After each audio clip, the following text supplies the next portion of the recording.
టీమిండియాలో యువ ఆటగాళ్లు అద్భుత ప్రయత్నం చేస్తూ చెత్తాడుతున్నారు. భవిష్యత్తుకు భరోసా ఇస్తూ విజయాలు సాధిస్తున్నారు. సుమన్ గిల్, రుతురాజ్ గైక్వాడ్, యశస్వి జైస్వాల్ ఓపెనర్లుగా పోటాపోటీగా పరుగుల వరద పారిస్తున్నారు. వీరేంద్ర సెహ్వాగ్, రోహిత్ శర్మల, జైస్వాల్ ఆది నుంచే ప్రత్యర్థిపై దాడి చేస్తుంటే గిల్, రుతురాజ్ చంద్రబాన్ని బట్టి గేర్ మారుస్తూ పరుగులు చేస్తున్నారు. అయితే టీమిండియాకు నయా ఫినిషర్గా రింకు సింగ్ ఎదరగొడుతున్నారు.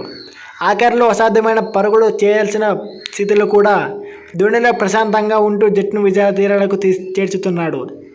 అయితే రింకును అందరూ ధోనీలో పోల్చుతుండే దిగ్గజ క్రికెట్ సునీల్ గవాస్కర్ మాత్రం యువరాజ్ సింగ్తో పోల్చాడు. అందరికీ టాలెంట్ ఉండదు, మీరు రోజంతా ఆడగలరు, కానీ ఏదో ఒక టైంలో అనుకున్నంత సామర్థ్యం ఉండదని మీరు తెలుసుకుంటారు. కానీ రింకు సింగ్ అలా కాదు, అనుకున్నది సాధిస్తాడు. గత 2-3 ఏళ్లుగా సత్తజాడుతున్నాడు. ఐపీఎల్లోనూ తానేంటో నిరూపించాడు. అంది వచ్చిన అవకాశాన్ని అద్భుతంగా సద్వినియోగం చేసుకుంటున్నాడు. ఫైనల్గా టీమిండియాలో చోటు సంపాదించాడు.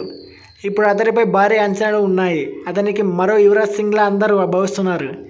అవును, రింకు సింగ్లో మరో యువరాజ్ సింగ్. ఇవి భారత క్రికెట్ను ఎలాంటి విజయాన్ని అందిస్తాడో రింకు కూడా అలానే సాధిస్తాడు అని రింకును సునీల్ గవాస్కర్ కొనియాడాడు. ఆస్ట్రేలియా టీ20 సిరీస్లో రింకు సింగ్ రాణించాడు. 4 ఇన్నింగ్స్లో 105 పరుగులు చేశాడు. ఇందులో 2 సార్లు నాటౌట్గా నిలిచాడు. సౌత్ ఆఫ్రికా పర్యటనలో వన్డే టీ20లోకి రింకు ఎంపికయ్యాడు.